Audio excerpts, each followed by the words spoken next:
Whew. 29th of January, 9:30 in the morning, 2022, Sunday. This is the Sacrario. Just looks like a big block of concrete. Within that structure, commissioned by Benito Mussolini in 1930, I think, there's 10,000 dead Italian soldiers, above ground and underground.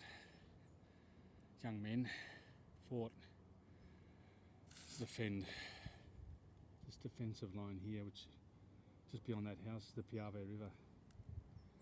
They were once, like I've said in previous videos, they were once all buried along the river in graves, shallow graves, and Mussolini had them all exhumed, built this structure. It's pretty spectacular. I can't enter. It used to be 10 years ago, it used to always be open. When, no offence to anyone from Eastern Europe, but Eastern Europeans, Romanians, Albanians, go into cemeteries, steal artifacts off tombs, go inside the tombs and try and take things attached to the wall that people have cemented there. No disrespect. Anyway, now it's closed. Used to be a lot more open here, churches, everything. A lot of them are shut, open only during session times, during masses. So it's really disappointing. Anyway, the balcony here, if we just turn, see the Piave, where I'm pointing. That's the Piave River. So on that side, I keep repeating myself, but I still think it's fascinating with the Austrian-Hungarians aside with the Italians. The land in 1915, when Italy entered the war, the first was Austria. It was part of the territory divided up after the Napoleonic Wars, the Fifth Coalition, the Prussians and Austrians and British had defeated the French. French dominated Europe for 20 years. And this was like, there's probably more detail than I'm going into, but this was like the spoils of war. So they got this part of northern Italy because Italians here fought on the side of the French. There was a battle here in 1805 between the Austrians, the French and an Italian force. It's called the Battle of the Piave, just up there. And for 100 years this was Austrian territory. And they didn't want to lose it because it's fertile. You can grow anything here. It's like I said in the previous video, there's a villa called Villa Wassermann, Wasser, water in German, Waterman. And he had all this land. You go to war over land. Land is super valuable even today. With this nonsense, it's all correlated. And I'm talking about a historical incident. It's all correlated because land, people are buying land now to safeguard their savings. I keep repeating myself, but it's important.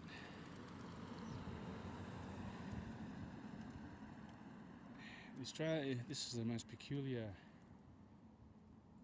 Italy is great, Italians are great, but they have, like all ethnic groups, even Australians, have our defects. There's a sign clearly written in the Italian language when it's open and closed.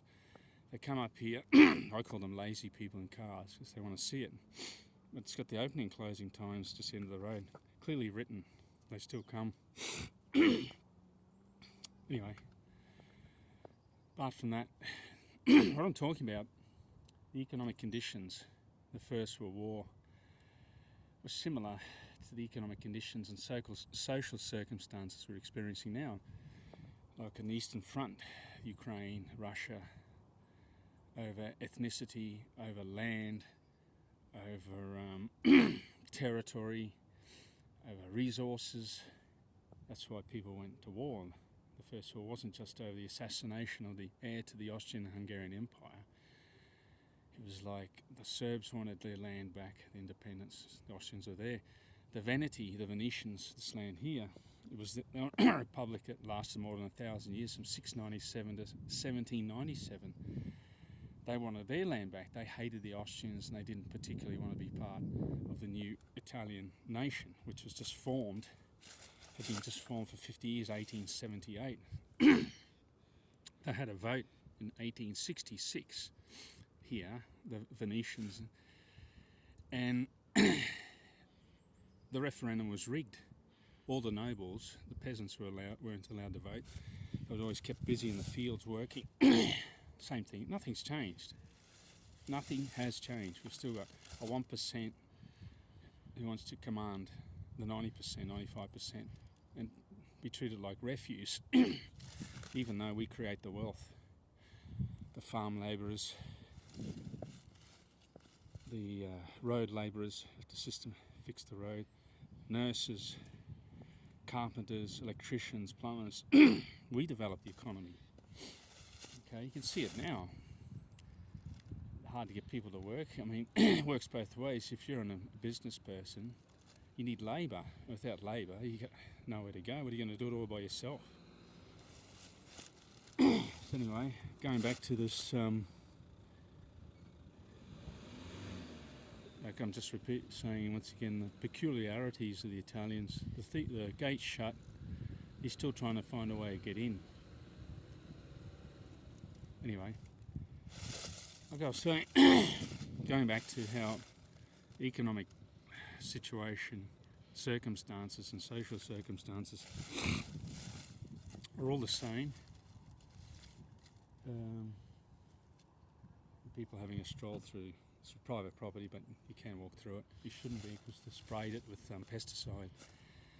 Not supposed to be going through it from 15th of April to 15th of September.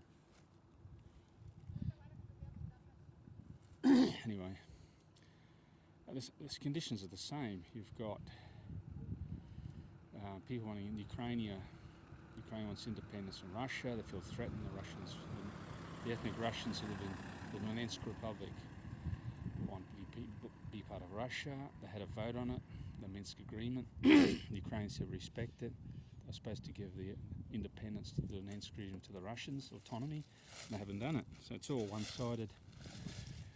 They say it's all the Russians' fault. It's nonsense. It's all.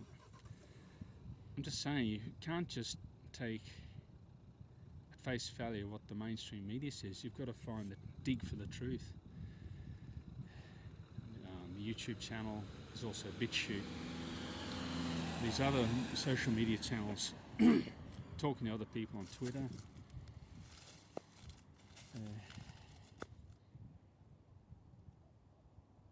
And there's a new one, Twitch. Anyway, that's another topic we'll go into another day. Anyway, we're seeing the cyclical economic demolition of the world economy. It happens every half century or 60 years. The Crimean War, the Franco-Prussian War, and you came into the First World War and the Second World War. And it's cyclical. It's happening again. Inflation. The preconditions to the Second World War was inflation, hyperinflation, joblessness, political turmoil. I mean, just yesterday they had 8 rounds of voting. It just went on and on, inconsequential nonsense, trying to vote for the president of Italy, which is basically the equivalent to the Governor General, the Queen of the Commonwealth. Anyway, they couldn't come to an agreement amongst them. They're just bickering, quarrelling.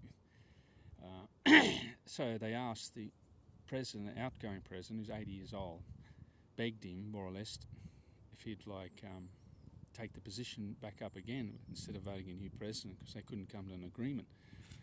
The factional right is like divisions with divisions. Politicians, they don't create any wealth whatsoever, just obstacles, just regulations, just super inconvenience in the lives of ordinary people. I mean, you've got the institutions have failed. They're all failed. The political institutions don't work anymore. You've got to come up with a new system. That's why this blockchain solution, you can do anything on blockchains. Smart contracts, payments. You don't even need the banks. The banks fix the money, fix the world. People just think of it as, it's a political problem, it's the left and the right. It's got nothing to do with them. It has, to the extent that they create so much regulation, so much inconvenience in the lives of ordinary people who work and pay their wages and create the wealth and develop the economy. Us, who get up at 5 in the morning, do shift work. You imagine a politician going to work at 10 o'clock at night and finishing at 6 in the morning and doing that for 1 week, and next week another shift, starting at 2, finishing 10, and then going back at 10 and finishing 6. It couldn't do it. Just intelligentsia that's just read. It's just academia. They've read books and they just do consultancy. They don't produce any wealth whatsoever. Just inconvenience. A political class, it should be abolished. You don't even need it. You can have self-governing small communities. It could, if you get people left alone, they could organise law, civil law, business law amongst themselves.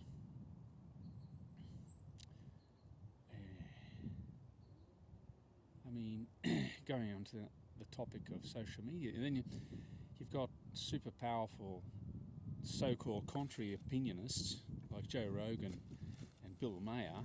I've said this before. Bill Maher has a net worth of 250 million. Joe Rogan has a net worth of 250 million. Russell Brand is a multi-millionaire.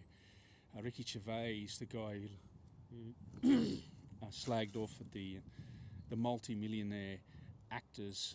What's he? He's a multi-million. He's got a net worth of 250 million as well. Lives in a mansion. These guys think along similar lines. They put their funds together. Their net worth alone is like 1 billion or 2 billion. And they could challenge the status quo, so to speak. They just do these media channels, get heaps of likes. Like Joe Rogan gets 11 million. Oh, he got 11 million views. Well, McDonald's sell 11 million hamburgers in the United States every 2 hours. Does that make it good? The food shit.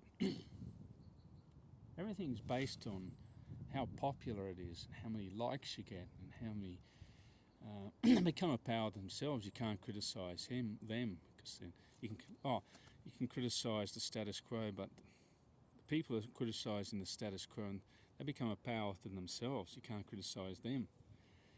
One guy I particularly like is Jeff Berwick. He's been kicked off every social media channel. YouTube, Twitter, he's on BitChute, and he sends me an email with a video attached. He's the guy that talks the most sense and has the less views and the less likes.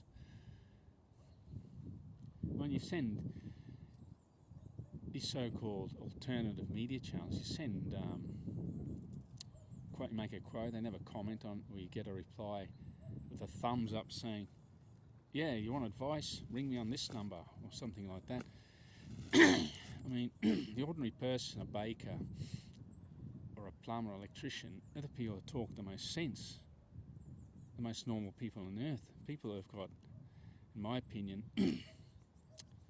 a brain disorder. These people that manage massive YouTube channels, or part of the Economic Forum, or get 4 million likes, because they become a power of themselves and it goes to their head.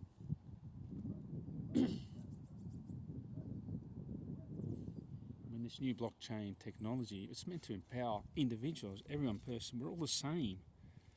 We're all the friggin' same. Does Joe Rogan shit? You think it doesn't stink?